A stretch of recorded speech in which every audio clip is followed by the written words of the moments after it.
A continuación hablaremos del análisis del mercado. El análisis del mercado da sustento a la mercadotecnia, la cual se enfocará en conocer qué quiere el mercado, cómo lo quiere y si la empresa está en capacidad de cubrir dichos mercados. Para esta identificación debemos basarnos en oportunidades de negocio. Entre ellos está la búsqueda proactiva, que es cuando la empresa identifica que hay una demanda del exterior o un distribuidor o un intermediario para su producto o servicio.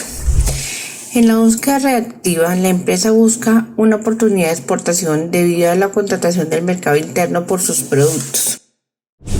Las diferencias entre estas dos estrategias son basadas en el sentido, el propósito, la aplicabilidad y la gestión de crisis. El sentido en la proactiva es una estrategia que se utiliza para anticipar eventos futuros en el mercado, y en la reactiva se utiliza para lidiar con eventos después de que han ocurrido. Su propósito en las proactivas es responder a los desafíos anticipados, y en las estrategias reactivas es hacer frente a eventos imprevistos. ¿Cómo se aplica? Se utilizan en amenazas, oportunidades y desafíos que se esperan que ocurran en el futuro. En las reactivas es aplicable a eventos que tienen lugar al presente. Ante una gestión de crisis, en las proactivas disminuyen los esfuerzos de gestión y en las reactivas después de que haya ocurrido una crisis. Dicho esto, identificaremos las oportunidades de negocio. Es importante que la búsqueda de países con el mercado específico y condiciones socioculturales de dicho mercado. Esto son formas favorables para realizar el comercio con el mercado objetivo, su idioma, sus acuerdos comerciales regionales. Las fuentes de información. Existen dos fuentes de información como es la primaria, son proporcionadas por datos de primera mano, como es la entrevista y las encuestas. En la secundaria, se ofrecen datos diversos y se caracterizan por ser institucionales, es decir, basados en libros, en revistas, en medios cibernéticos o en estadísticas. Debemos identificar el perfil del cliente basándonos en sus datos demográficos, en sus hábitos de consumo, qué necesita, qué le preocupa, su estilo de vida y sus comportamientos e intereses. Se debe realizar una segmentación del mercado basándonos en qué, en su demografía, en su zona geográfica, en sus rasgos psicológicos, en el comportamiento del consumidor y en sus factores económicos. Esta segmentación es un proceso de marketing mediante la cual una empresa divide un amplio mercado en grupos más reducidos con características comunes. Existen tipos de segmentación del cliente como son la geografía, que se basa en la ciudad, el clima o el tipo de vivienda. La demografía, que es la edad, el género o el número de hijos. La psicografía, que es su estilo de vida, su clase social. Los comportamientos, basados en la actitud, el conocimiento y el gusto. Y lo contextual, son preferencias según las ocasiones. La segmentación del mercado, en la mayoría de los vendedores operan entre los extremos de una mezcla de marketing para todos y una para cada cliente. Para ello se requiere realizar segmentaciones de mercado. ¿Qué beneficio nos da la segmentación del mercado?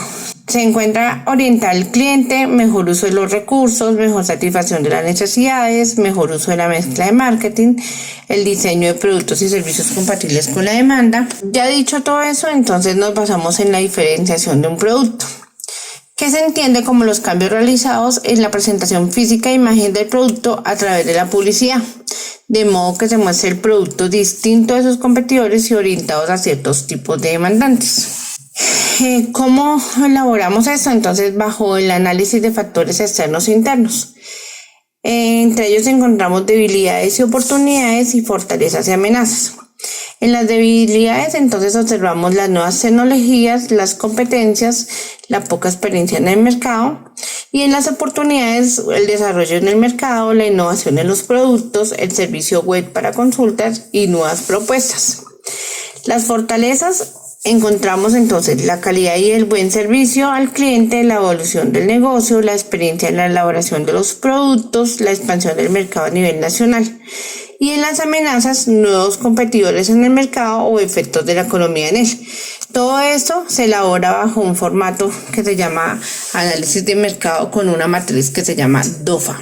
En el análisis de competencia, podemos decir que es el estudio de características y capacidades de los competidores y la evaluación de cómo puede afectar a la imagen corporativa y la definición de los atributos de identidad de una organización. Es un aspecto que no se debe descuidar en el análisis del entorno y de la organización. En el análisis de los competidores tiene como objetivo establecer quiénes son los competidores, cuáles son sus capacidades y cuál es su estrategia de identidad corporativa. Debemos tener en cuenta el análisis de la competencia, la capacidad de los competidores, la estrategia de identidad de los competidores, identificación de los competidores. Existen 3 reglas de oro con respecto a la competencia. 1. Conocer a los competidores, saber a quiénes nos estamos enfrentando, pensar cómo son los competidores y respetar a los competidores. Es decir, que si vamos a competir contra ellos debemos hacerlo con una ética y no maltratar lo que ellos seguramente han luchado mucho por mantener. ¿Cómo identificar los competidores? El primer paso del análisis busca determinar y definir quiénes son las organizaciones que pueden ser calificadas como competidoras en un determinado mercado, su categoría o sector de actividad. Se deben establecer las posibilidades de entrada de nuevos competidores en el campo. ¿Cuál es la capacidad de los competidores? También nos interesa informarnos y conocer algunas de las características que distinguen a nuestros competidores, como saber sus capacidades, sus puntos fuertes y sus debilidades. Algunos de los datos que nos pueden ser útiles son el volumen de sus ventas, la cuota de mercado, el margen de sus beneficios, la capacidad y fuerza financiera, la capacidad técnica y operativa, el acceso a recursos claves, la capacidad de los gestores. En el análisis de la capacidad de los competidores nos permitirá detectar de forma general la capacidad de cada competidor. ¿Para qué? Para copiar nuestros aspectos de identidad centrales, duraderos y distintivos, y para generar sus propios atributos centrales, duraderos y distintivos. En la estrategia de identidad corporativa de los competidores se encarga de evaluar la estrategia de identidad corporativa deseada que están llevando adelante los competidores. Esto es posible por medio del estudio de algunos aspectos más visibles que manifiestan los atributos de identidad corporativa. Existen las políticas comerciales como es la política de producto, la política de precio, la política de distribución, la política de venta, la política de comunicación comercial. Y existen las políticas institucionales como es la conducta corporativa y la política de comunicación corporativa. De las políticas comercial e institucional se pueden inferir la estrategia de identidad corporativa deseada como son sus públicos, su posición competitiva en el mercado y su perfil de identidad corporativa. Hecho todo ese análisis nos permite identificar cuál de esas organizaciones pertenecen a nuestro grupo estratégico. Es decir, aquellas unidades que tienen públicos, políticas y estrategias similares a nuestra organización a nivel de identidad corporativa. Si ya dicho todo eso, ya estás listo para salir al mercado, entonces haz un checklist. En conclusión, podemos decir que los mercados de consumidores son aquellos en que las personas compran productos para su consumo individual y familiar. Que los mercados organizacionales conformados por entidades sean empresas o instituciones en general. También podríamos decir que sin el análisis del mercado es difícil que una organización pueda competir en mercados, ya que sin las técnicas y estructuras es muy difícil posicionarse con relaciones a los clientes. También se debería proponer políticas activas como estudiar el mercado en todos los ámbitos para poder competir frente a muchos productos.